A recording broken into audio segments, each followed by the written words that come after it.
Today on the Stay-at-Home Chef, I'm showing you a classic Waldorf salad. This 100-year-old salad recipe is one of comforts and familiarity. Crunchy apples and celery, juicy grapes, and of course walnuts. Make this recipe and see why it's been popular for years and years. For fresh salads such as the Waldorf salad, picking an apple that can resist oxidation for as long as possible is key. Why so? Well, they don't brown as quickly. When picking out the apples, other important factors are the texture and the taste. Granny Smith apples are my preference because I love the crunch and I love the tart, but a Honeycrisp or a Pink Lady are awesome options as well. Chop up these apples into bite-sized pieces and no need to cut off the peel. It adds a texture and beautiful color.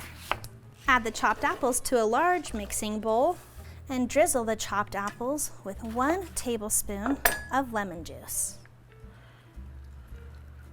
And sprinkle with 1/4 cup of sugar and give that a toss to make sure all is coated with the lemon juice and the apples. The next ingredient is 2 cups of grapes. Now these grapes need to be cut in half and you can do that individually, or here's a fun trick. Take some grapes and place them on a plate.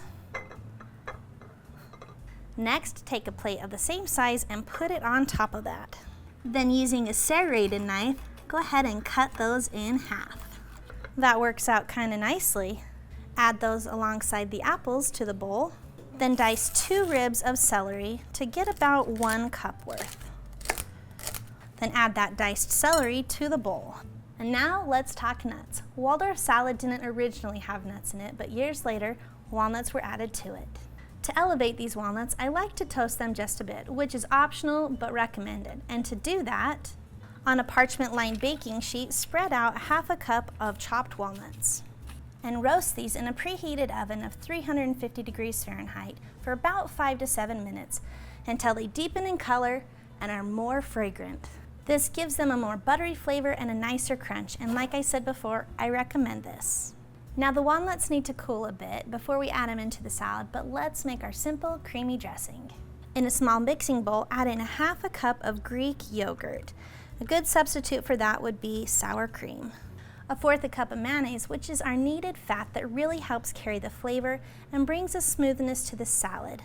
1/2 teaspoon of salt, and then mix that until it's well blended.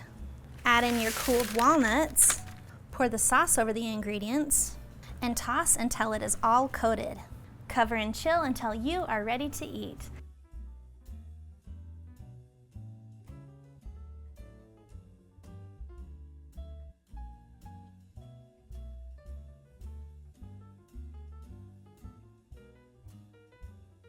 Thanks for watching. You can find the full written recipe in the video description below.